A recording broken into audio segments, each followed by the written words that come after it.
নমস্কার। লিচু চোর কাজী নজরুল ইসলাম। বাবুদের তাল পুকুরে, হাবুদের ডাল কুকুরে, সে কি বাস করলে তারা? বলি থাম একটু দাঁড়া।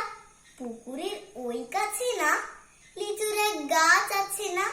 কোথা না আসতে গিয়ে ইয়া বড় কাস্তে নিয়ে গাছে গো যেই চড়েছি, ছোট এক ডাল ধরেছি। ও বাবা মরাট করে পড়েছি সরাত জোরে। পড়বি পর মালির ঘাড়েই, সে ছিল গাছের আড়েই। বেটা ভাই বড় নচ্ছার, দুমাদুম মোটা দুচ্চার। দিলে খুব কিলো ঘুষি, একদম জোরসে ঠুসি। আমিও বাগিয়ে থাপড়, দে হাওয়া চাগিয়ে কাপড়। লাফিয়ে ডিঙ্গু দিয়াল, দেখি এক ভিতরে শেয়াল। আরে ধ্যাট, শেয়াল কোথা, মেলোটা দাঁড়িয়ে হোথা। দেখে যেই আঁতকে ওঠা, কুকুরও জুড়লো ছোটা। আমি কই কম্ম কামার, কুকুরে করবে সাবার।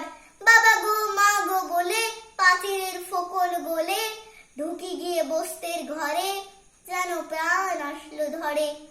যাবো ফের কান মলি ভাই, চুই দে আর যদি যাই। তবে মোর নাম মিছা, কুকুরের চামড়া খিচা। সে কি ভাই যায় রে ভুলা, মালির ওই পিকনি গুলা। কি বলিস ফের হপ্তা, তৌবা না খপ্তা। নমস্কার।